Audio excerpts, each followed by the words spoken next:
అల్హమ్దులిల్లాహి రబ్బిల్ ఆలమీన్ వస్సలాతు వస్సలాము అలా రహ్మతిల్ లిల్ ఆలమీన్ ముహమ్మదిన్ వ అలా ఆలిహి వ సహ్బిహి వ మన్ వాలాహుం ఇలా యౌమిద్దీన్. కారుణ్య వర్షిణి రమదాన్ అన్న ఈ కార్యక్రమంలోకి ఇస్లామీయ పద్ధతిలో మిమ్మల్ని అందరినీ ఆహ్వానిస్తున్నాము. అస్సలాము అలైకుం వరహ్మతుల్లాహి వబరకాతు. అభిమాన సోదరులారా, రమదాను మాసం మరికొద్ది రోజుల్లోనే కారుణ్య మేఘమై మనందరి మీద వాలనుంది.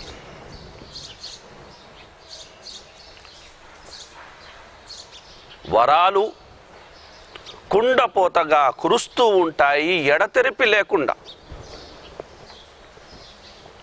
పట్టుకున్న వారికి పట్టుకున్నంత, చేసుకున్న వారికి చేసుకున్నన్ని యొక్క పుణ్యాలు అల్లాహ్ ప్రసాదించేందుకు సిద్ధంగా ఉన్నాడు.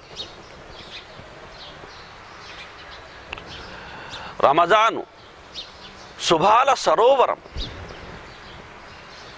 సత్కారాల సమాహారం.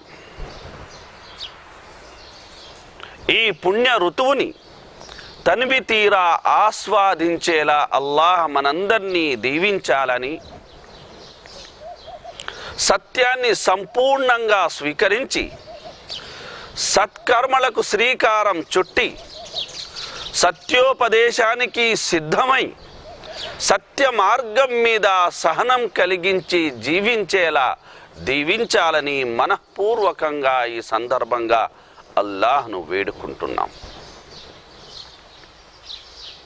అల్లాహ్ సుబ్హానహు వ తఆలా రమజాను మాసం గురించి తెలియజేస్తూ ఈ విధంగా సెలవిస్తున్నాడు. అఊదు బిల్లాహి మినష్ షైతానిర్ రజీం. బిస్మిల్లాహిర్ రహ్మానిర్ రహీం. షహ్రు రమదానల్లదీ ఉన్జిల ఫీహిల్ ఖుర్ఆన్ హుదల్ లిన్నాసి వ బయ్యినాతిం మినల్ హుదా వల్ ఫుర్ఖాన్. రమజాను మాసం అది ఖుర్ఆను అవతరింపజేయబడిన నెల. సమస్త మానవాళి కోసం అది మార్గదర్శన గ్రంథం. అందులో నిజానిజాలను వేరుపరిచి చూపే యొక్క స్పష్టమైన ఆదేశాలు ఉన్నాయి. అల్లాహ్ సుబ్హానహు వ తఆలా రమజాను మాసానికి గాను 5 ప్రతిష్టల్ని అల్లాహ్ సుబ్హానహు వ తఆలా ప్రసాదించాడు.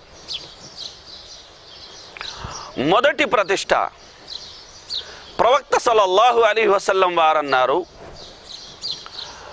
ఉపవాసి నోటి నుండి వచ్చే యొక్క దుర్వాసన అల్లాహ్ సుబ్హానహు వ తఆలా దగ్గర కస్తూరి సువాసన కన్నా ఘనాపాటిదై ఉంటుంది.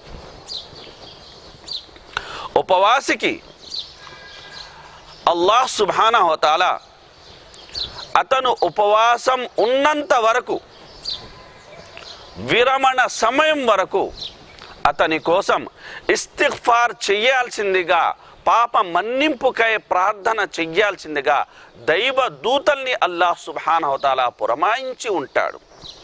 దైవ దూతలు, పుణ్యజీవులు, రెప్పపాటు కోసం సైతం అల్లాహ్ అవిధేయతకు పాల్పడని పునీత ప్రాణులు, అలాంటి యొక్క దైవదూతలు మన కోసం ప్రార్థన చేయడం ఎంత అదృష్టం.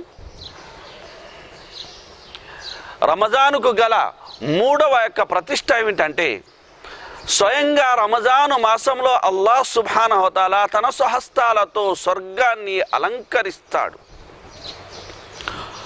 ఆరాధనలు చేస్తూ, ఉపవాసాలు పాటిస్తూ, దానాధర్మాలు చేస్తూ, ధర్మసేవ చేసుకుంటూ, ధర్మ మార్గంలో పోరాడుతూ ఏ కష్టానికి ఏ నష్టానికి ఒక విశ్వాసి గురవుతాడో ఆ కష్టాన్ని ఆ నష్టాన్ని మరిచిపోయి సకల భోగ భాగ్యాలతో స్వర్గవనాలలో ఓలలాడేలా అల్లాహ్ సుబ్హానహు వ తఆలా స్వర్గాన్ని తీర్చిదిద్దుతాడు.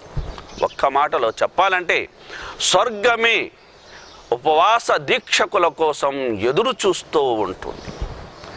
ప్రవక్త సల్లల్లాహు అలైహి వసల్లం వారన్నారు, స్వర్గానికి 8 తలుపులు. ఆ 8 తలుపుల్లో ఒక తలుపు ద్వారా కేవలం ఉపవాస దీక్షకులు మాత్రమే ప్రవేశిస్తారు. ఆ తలుపు పేరే బాబు రయ్యాన్, అంటే రయ్యాన్ తలుపు. అలాగే రమజాను మాసానికి అల్లాహ్ సుబ్హానహు తఆలా ప్రసాదించిన మరో ప్రతిష్ట ఏమిటంటే, ఈ మాసంలో దుష్టులైన శైతానులను అల్లాహ్ సుబ్హానహు తఆలా బంధిస్తాడు. అన్య మాసాల్లో ఎలాగైతే దైవ దాసుల్ని మార్గభ్రష్టత్వానికి గురి చేసి, అపమార్గానికి గురి చేసి వారి యొక్క స్వార్థాన్ని వారు చూసుకున్నారో, ఆ అవకాశాన్ని అల్లాహ్ సుబ్హానహు తఆలా రమజాను మాసంలో వారికి ఇవ్వడు. ఈ కారణంగానే ఉపవాస దీక్షకులు కానీ, విశ్వవ్యాప్తంగా ఉన్న యొక్క విశ్వాసులు కానీ అల్హమ్దులిల్లా వారు రంజాను మాసంలో చైతన్యవంతులుగా ఉండడం, చురుగ్గా ఉండడం, ప్రార్థనలో పాల్గొనడం మనం గమనిస్తాం. ఇక చివరిగా 5వ ప్రతిష్ట విషయానికి మనం వచ్చినట్లయితే, రమజాను మాసానికి గాను అల్లాహ్ సుబ్హానహు తఆలా ప్రసాదించే 5వ ప్రతిష్ట ఏమిటంటే, రమజాను మాసపు చివరన అల్లాహ్ సుబ్హానహు తఆలా విశ్వాస సముదాయానికి క్షమాభిక్షను అల్లాహ్ సుబ్హానహు తఆలా ప్రసాదిస్తాడు. రమజాను మాసం శాంతం వారు పడిన శ్రమకి గాను వారికి చెందాల్సిన వేతనాన్ని అల్లాహ్ సుబ్హానహు తఆలా వారికి ప్రసాదిస్తాడు. అల్లాహ్ సుబ్హానహు తఆలా మనందరికీ రమజాను మాసాన్ని పొంది దాని యొక్క షడ్రుచులను తనివి తీరా ఆస్వాదించే భాగ్యాన్ని కలుగజేయాలని కోరుతూ సెలవు తీసుకుంటున్నాము. ఇన్షా అల్లాహ్ మరో మంచి మాటతో మళ్ళీ కలుద్దాం. వస్సలాము అలైకుం వరహ్మతుల్లాహి వబరకాతుహు.